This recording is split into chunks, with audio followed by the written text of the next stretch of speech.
On est 4 copains qui nous réunissions depuis 1995, par là, 80, ou même avant, tous les dimanches matin, pour réfléchir sur ce qu'on pouvait faire pour faire que ces traditions soient utilisées pour l'avenir. Voilà, on n'avait pas envie d'avoir de lieu parce qu'on n'avait pas de pognon. Et puis, avec les leaders, le programme Leader, on a fait un premier projet ici. En tous les projets, on en a fait 3 ou 4 ici, les projets européens. Et on a réussi à financer tout ce qui est ici, tout ce que vous allez voir. C'est comme s'il y avait Albert au coin du feu. Alors, par contre, vous voyez, la pièce d'en bas, c'est la seule qu'on n'est pas, qui bouge un peu, parce que tous les jeudis, on est vendredi, tous les jeudis ici, ils font du pain.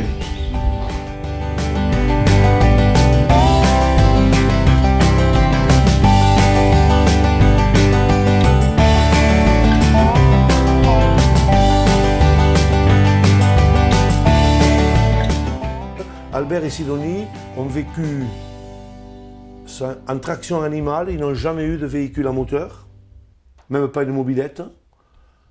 Ils ont vécu jusque... Sidonie est morte en 89 et Albert est mort en l'an 2000. Et ils ont vécu petitement avec 10 vaches, le cochon, les poules, voilà, et ils faisaient leur boulot comme avant.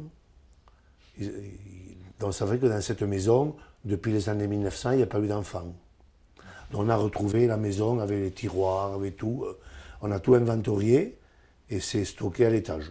On a payé une muséographe pendant 5 mois qui nous a fait l'inventaire comptable de tout ce qu'il y avait dans la maison, les tiroirs, tout ça. Tout ça est stocké à l'étage.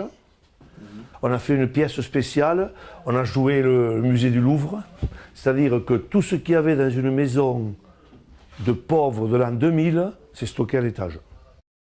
On a mis 10 ans pour trouver les moyens de faire tout ce que vous allez voir là. Le grand-père d'Albert, il a fait la guerre de 70. Le père d'Albert, il a fait la guerre de 14, et Albert, il a fait la guerre de 39. Et lui, il a été prisonnier 5 ans, ici, là, à Ravaruska. Là, vous avez 3 siècles. C'est une famille devant sa maison, au hameau de Aspa, à Alzin. Regardez là, les bébés là-bas un peu. Et à côté, c'est l'école du village. Parce qu'il y a une femme, elle est sur les 2 photos. On rentre. Là, c'est là où il y a eu le plus gros travail de muséo, ici. Où on a reconstitué la vie dans le village. Vous voyez, on est allé chercher dans un village démoli une porte.